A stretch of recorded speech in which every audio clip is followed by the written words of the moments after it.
देख रहे हैं न्यूज़ 7 हिंदी। राष्ट्र प्रथम। मेरी मां ने गीदड़ नहीं शेर पैदा किया है। मुझे इस तरह से दबाया नहीं जा सकेगा। क्या मैं कोई आतंकवादी हूं, नक्सली हूं या हत्यारा हूं जो इस तरह रात में मेरे घर में पुलिस छापामारी कर रही?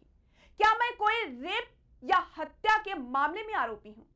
ये शब्द है यूपी पुलिस के सिपाही सुनील कुमार के, इस वक्त जो सुर्खियों में है। वीडियो देखें। जय हिंद, वंदे मातरम। माननीय मुख्यमंत्री जी, मैं आपसे ये पूछना चाहता हूं कि क्या मैं आतंकवादी हूं या फिर नक्सलवादी हूं? क्या मैंने किसी के बलात्कार का आरोपी हूं? माननीय मुख्यमंत्री जी, क्या मैं कहीं लूट किया हूं या मैं किसी का हत्यारा हूं? मैंने किसी की हत्या किया है?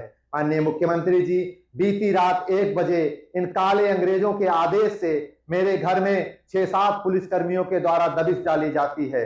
माननीय मुख्यमंत्री जी, मेरे घर पर मेरी बहन और मेरी माताजी रहती हैं। मेरी माताजी की एज 60 वर्ष है, जिनको बीपी और शुगर तथा कोलेस्ट्रॉल की नियमित दवा चल रही है। माननीय मुख्यमंत्री जी, मेरे पिताजी का भी देहांत हो गया है, जिससे भी हमारा पूरा परिवार दुखी रहता है। माननीय मुख्यमंत्री जी, मैं ये पूछना चाहता हूं, क्या आप पुलिस विभाग ये काले अंग्रेजों के पास अब यही तरीका रह गया है मुझे दबाने का कि मेरी माताजी के ऊपर दबाव बनाया जाएगा, उन्हें प्रताड़ित करके मुझे दबाया जाएगा?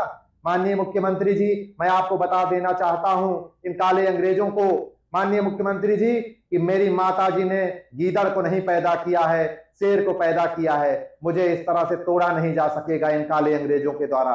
माननीय मुख्यमंत्री जी, यदि मुझे शांत करना है तो इनको मेरी हत्या कराना पड़ेगा, और इनका प्लान भी है। और दूसरा तरीका यह है कि मेरे पूरे पुलिस परिवार में जो हो रही अनियमितताएं हैं, भ्रष्टाचार हैं, शोषण है, उस पर एक कमेटी बनाकर सुधार करना पड़ेगा। तभी माननीय मुख्यमंत्री जी मेरी आवाज को बंद किया जा सकता है, नहीं तो मेरी आवाज को बंद नहीं किया जा सकेगा। माननीय मुख्यमंत्री जी, मेरा शारीरिक शोषण किया जा सकता है, लेकिन मुझे मानसिक शोषण नहीं किया जा सकेगा।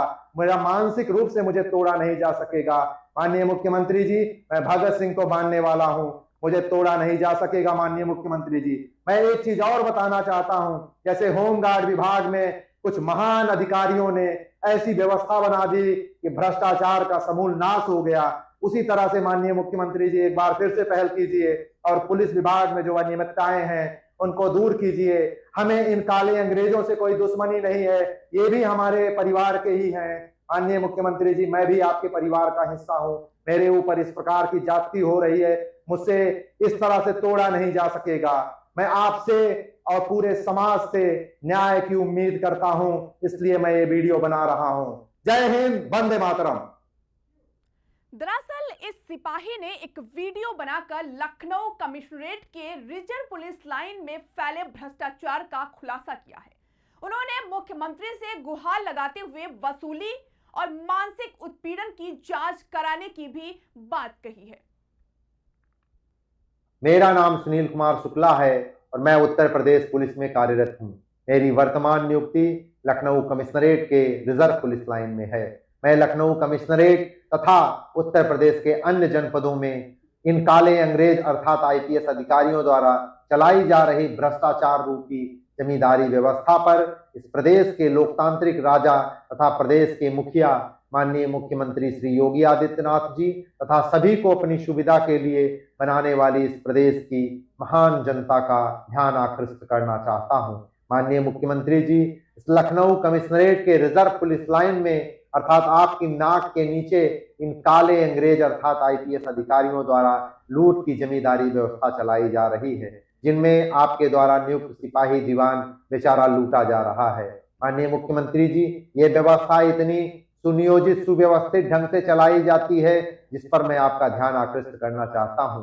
माननीय मुख्यमंत्री जी, काले अंग्रेजों द्वारा नियुक्त किया जाता है आरआई को, आरआई नियुक्त करता है एक गणना प्रभारी को, गणना प्रभारी अपनी सुविधा के लिए गार्डों में एक गार्ड कमांडर नियुक्त करता है। अब बारी सिपाही दीवान की आती है। सिपाही दीवान अपनी ड्यूटी लगवाने के लिए गार्डों में 2000 प्रति माह प्रति व्यक्ति की दर से इन गार्ड कमांडर के माध्यम से जमा करता है। बेचारा गार्ड कमांडर पैसा भी इकट्ठा करता है और अपने को बचा भी नहीं पाता है। उसे भी 2000 प्रति महीना की दर से जमा करना पड़ता है। ये सारे पैसे को गणना प्रभारी के पास जमा कराया जाता है। गणना प्रभारी अपना हिस्सा काट कर आरआई महोदय को दे देता है। आरआई महोदय अपना हिस्सा काट के उच्च अधिकारियों के कदमों में पेश करता है। ये है उत्तर प्रदेश पुलिस में व्याप्त भ्रष्टाचार की जमींदारी व्यवस्था। माननीय मुख्यमंत्री जी, मैं एक डेटा आपको बताना चाहूंगा लखनऊ कमिश्नरेट का। लखनऊ कमिश्नरेट में एक गणना डी है। गणना डी में तकरीबन 110 से 120 गार्डे हैं, जिन गार्डों में तकरीबन 500 से 550 पुलिसकर्मी ड्यूटी लगती है। इसमें मैं सबको ना लूं, अगर मैं 400 व्यक्तियों को भी लूं तो 400 गुणे 2000 यानी 8 लाख की उगाही इस गणना से होती है। माननीय मुख्यमंत्री जी, एक ही गणना नहीं है, 3 गणना और भी है, जहां भी इसी प्रकार से लूट की व्यवस्था यानी जमींदारी व्यवस्था चलाई जा रही है। माननीय मुख्यमंत्री जी, हमारे इस पुलिस विभाग के काले अंग्रेज जो चला रहे हैं, उनसे हमें किसी प्रकार की न्याय की उम्मीद नहीं है। इसलिए मैं आज आपके समक्ष अपने पूरे पुलिस परिवार की तरफ से मैं आपसे न्याय की गुहार करता हूं। मैं उम्मीद करता हूं कि आप हमारे पूरे पुलिस परिवार के लिए न्याय करेंगे। माननीय मुख्यमंत्री जी, मुझे बहुत उम्मीद है कि आप एक अच्छे व्यक्ति हैं और हमारे साथ न्याय करेंगे। और मैं अपने पूरे पुलिस परिवार के व्यक्तियों से, भाइयों बहनों से ये कहना चाहता हूं कि मेरी बात को इतनी दूर तक पहुंचाइए कि ये सोए हुए व्यक्ति उठ जाएं और इनकी नींद को झकझोर दे और मेरे लिए न्याय करने के लिए ये मजबूर हो जाएं। जय हिंद, वंदे मातरम। सिपाही का एक तीसरा वीडियो भी सामने आया है, जिसमें वह दावा कर रहे हैं कि देर रात उनके घर पर पुलिस कर्मियों ने दबिश दी। उसके ऊपर दबाव बनाने का भी प्रयास किया जा रहा है। सुनिए। जिन लाइन के अधिकारियों पे मैंने आरोप लगाया है, उसी लाइन के अधिकारी अब मेरी जांच कर रहे हैं। माननीय मुख्यमंत्री जी, हम क्या कोई भी एक सामान्य बुद्धि से भी सोचेगा तो ये समझ सकता है कि मेरे साथ किस प्रकार का न्याय होने जा रहा है। माननीय मुख्यमंत्री जी, मैं उम्मीद करता हूं कि आप हमारे भी पूरे पुलिस परिवार के मुखिया हैं, हमारे भी परिवार के हिस्से हैं, तो आप जो है माननीय मुख्यमंत्री जी हमारे साथ न्याय कीजिए। और इन काले अंग्रेजों से मुझे किसी प्रकार की न्याय की उम्मीद नहीं है। आप इसकी मजिस्ट्रेटिक जांच कराइए या न्यायिक जांच कराइए, तभी किसी प्रकार का हमारे पूरे पुलिस परिवार के लिए न्याय हो सकता है। मैं ये कहना चाहता हूं, कागज आपका, कलम आपका, अधिकार आपको, न्याय किसको। जय हिंद, वंदे मातरम। सिपाही सुनील शुक्ला का कहना है कि जिस वक्त उनके घर में छापेमारी हुई, उस दौरान उनके घर में उनकी बुजुर्ग मां और बहन मौजूद थी। उन्होंने बताया कि उनके पिता का पहले ही निधन हो चुका है और परिवार दुख में है। उनका शारीरिक शोषण किया जा रहा है। बता दें कि इस दबिश से उनकी बुजुर्ग मां और बहन पूरी तरह से सहमे हुई हैं। उन्होंने कहा कि अगर उनको शांत कराना है तो उनकी हत्या करानी होगी। उसको शांत कराना एक और तरीका है कि पुलिस विभाग में फैले भ्रष्टाचार के खिलाफ एक कमेटी बनाकर जांच कराई जाए। सिपाही ने सीएम को संबोधित करते हुए न्याय की गुहार लगाई है। उनका कहना है कि वो भगत सिंह को मारने वाला है, इसलिए उसे दबाया नहीं जा सकेगा। HERO, hero. पापा, ये हीरोज कौन होते हैं? हीरोज हर जगह होते हैं, फिल्मों में, फिल्मों के बाहर भी। और ये हीरोज दिखते कैसे हैं?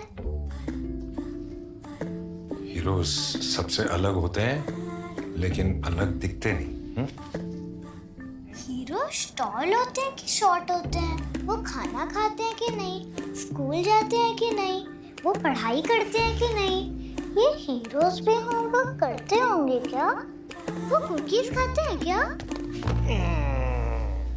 पापा, ये हीरोज करते क्या है?